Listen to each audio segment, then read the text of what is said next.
Hi, I'm Kara-Leah from the Yoga Lunchbox and author of the No More Excuses Guide to Yoga.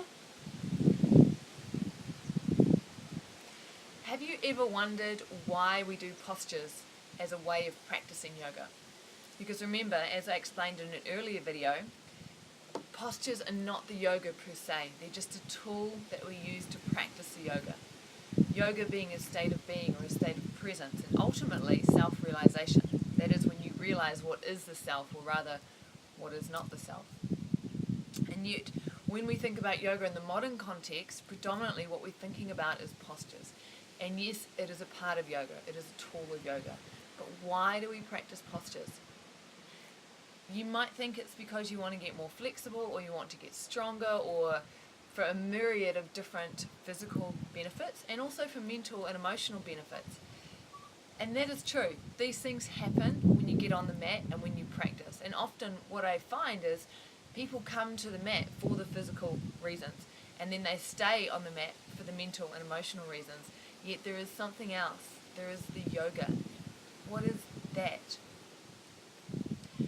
When you do the same posture, day after day after day, let's just say warrior three, so a balancing pose, it's quite a strong posture. No matter what, the actual posture is exactly the same. It is always the same, it doesn't vary. And what you notice when you get on the mat and do that posture every single day is that your experience of the posture changes.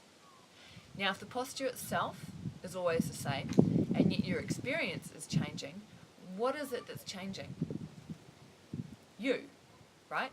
Because you're the variable in the equation. When you start to notice that, you start to be able to see yourself. Because normally what we're seeing is the external world, or we think that's what we're seeing. We're seeing the posture, and we say, oh my God, warrior three is so hard, or I hate warrior three, or warrior three is this, or warrior three is that. Once you start to practice it time and time again, you start to realize that what you're describing is not the posture itself, but your experience of the posture.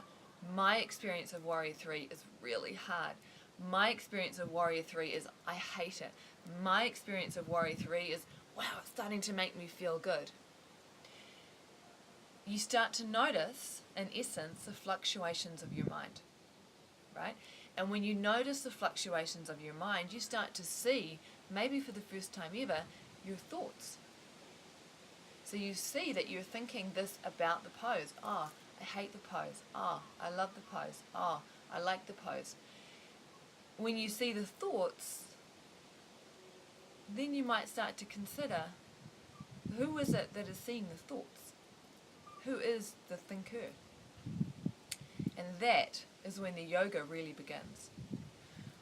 So why do we get on our mat? We get on our mat and do the postures because in doing the postures, we start to be able to see our thoughts. We start to be able to see, or not see, maybe experience our feelings without being sucked into our feelings. And in that, awareness grows. And the awareness is where the yoga arises, okay? So we practice postures to build awareness. We don't practice postures to lengthen our hamstrings. We don't practice postures to get stronger biceps. We don't even really practice yoga to alleviate our anxiety or help us sleep better. Those things are all good and wonderful and amazing. They are incredible side benefits, but they are not ultimately why we do the postures if we are interested in yoga. Yoga is self-realization. We do the postures because they're a method that help us to increase our awareness. And when you start to increase awareness, your sense of identity shifts. So you're no longer primarily identified with your thoughts or even with your emotions. You start to know yourself as the greater ground of being.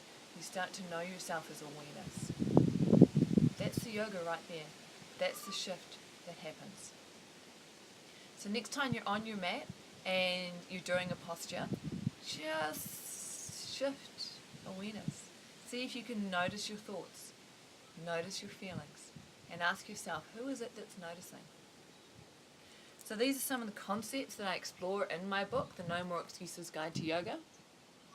I talk about all kinds of things, including yoga philosophy, yoga concepts, and yoga history, and give you that real deep foundation of what yoga actually is and what the tools of yoga are and how you can apply them to increase your own level of awareness and presence.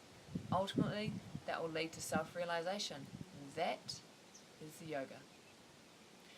I'm Kara-Leah from the Yoga Lunchbox. It's been a pleasure to speak to you. See you next week.